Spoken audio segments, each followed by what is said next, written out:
और अब बात कन्नौज में भाजपा कार्यकर्ता की हत्या पर सपा को केशव प्रसाद मौर्य के अल्टीमेटम की। आज उप मुख्यमंत्री केशव प्रसाद मौर्य ने पीड़ित परिवार से मुलाकात की, आरोपियों पर कड़ी कार्रवाई का आश्वासन भी दिया। इसके साथ ही सपा पर बड़ा हमला बोला। केशव प्रसाद मौर्य ने साफ लफ्जों में कहा कि सपा का जन्म ही अपराध के लिए हुआ है, लेकिन अब सपा समाप्त होने वाली है। केशव प्रसाद मौर्य ने शुक्रवार को स्वामी प्रसाद मौर्य और सपा के प्रतिनिधिमंडल के पीड़ित परिवार से मुलाकात पर भी सवाल उठाए।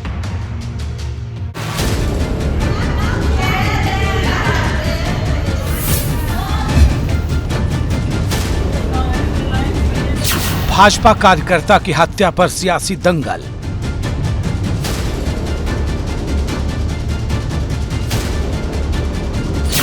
कन्नौज से लखनऊ तक राजनीति में हलचल।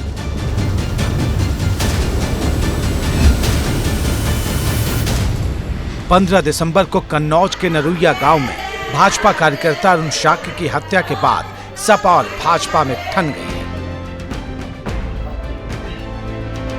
यूं तो अरुण शाक्य की हत्या के बाद से ही भाजपा सपा पर हमलावर है, लेकिन हत्या के 10 दिन बाद उप मुख्यमंत्री केशव प्रसाद मौर्य का काफिला जब नरुइया गांव की तरफ बढ़ा तो राजनीति में हलचल और भी तेज हो गई। उप मुख्यमंत्री केशव प्रसाद मौर्य का काफिला सीधे पीड़ित परिवार के दरवाजे पर जाकर रुका। केशव मौर्य ने सबसे पहले अरुण शाक्य की फोटो पर पुष्पांजलि अर्पित की, उन्हें श्रद्धांजलि दी। इसके बाद पीड़ित परिवार को सरकार की तरफ से 10 लाख रुपए और जनप्रतिनिधियों की तरफ से 5 लाख रुपए का चेक सौंपा। पीड़ित परिवार से बातचीत कर केशव मौर्य ने आरोपियों पर कठोर कार्रवाई का आश्वासन दिया। इस दौरान डिप्टी सीएम केशव प्रसाद मौर्य ने सपा पर गंभीर आरोप लगाए। केशव मौर्य ने कहा कि सपा का जन्म ही अपराध के लिए हुआ है। जरूर मैं कह रहा हूँ, समाजवादी पार्टी मतलब अपराधियों की पार्टी और समाजवादी पार्टी मतलब अब समाप्त होने वाली पार्टी, क्योंकि उत्तर प्रदेश अपराध नहीं चाहता है, उत्तर प्रदेश विकास चाहता है, सुशासन चाहता है। धन्यवाद। हत्यारों के ऊपर कई मुकदमे पहले से भी दर्ज हैं, अभी तक कार्रवाई नहीं हुई। नहीं, मैंने अभी जानकारी मुझे मिली है 9 गंभीर किस्म के भी मुकदमे उसमें हैं और कई अपराध हैं, उसके ऊपर गुंडा एक्ट की कार्रवाई पहले हो चुकी है और इन अपराधियों के जो अपराध हैं उसके हिसाब से इनको रासुका के तहत भी कार्रवाई करने की कार्रवाई चल रही है और जो भी इसमें कठोर से कठोर कानूनी कार्रवाई हो सकती है वह जरूर की जाएगी। भाजपा सपा पर हमलावर क्यों है, इसके पीछे 2 प्रमुख वजह हैं। पहला कि अरुण शाक्य की हत्या के आरोपी कथित रूप से सपा से जुड़े हैं और दूसरा बीते शुक्रवार को ही सपा का एक प्रतिनिधिमंडल स्वामी प्रसाद मौर्य के नेतृत्व में पीड़ित परिवार से मिला था। स्वामी प्रसाद मौर्य ने अरुण शाक्य की पत्नी को 2 लाख रुपए का चेक सौंपा था।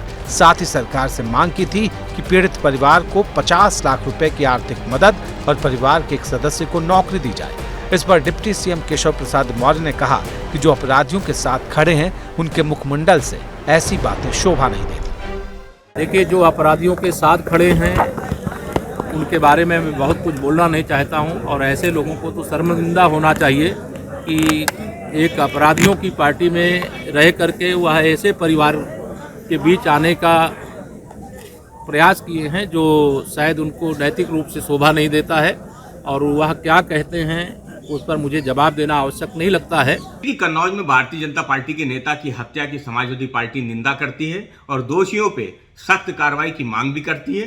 जहां तक केशव प्रसाद मौर्य जी के बयान का सवाल है, केशव प्रसाद मौर्य जी को बताना चाहिए कि लखीमपुर खीरी में जो भारतीय जनता पार्टी के गुंडे किसानों पे गाड़ी चढ़ाते हैं, तब भारतीय जनता पार्टी क्यों मौन हो जाती है? क्यों माननीय उच्च न्यायालय के हस्तक्षेप के बाद उस पर कार्रवाई होती है?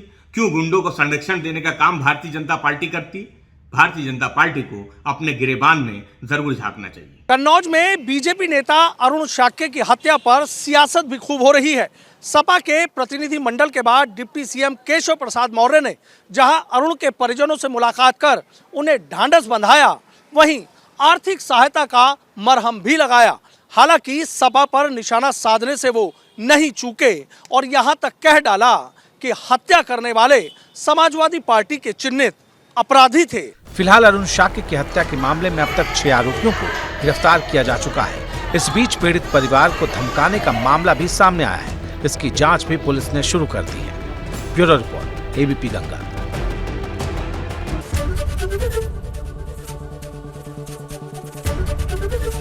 एबीपी गंगा, खबर आपकी, जुबान आपकी।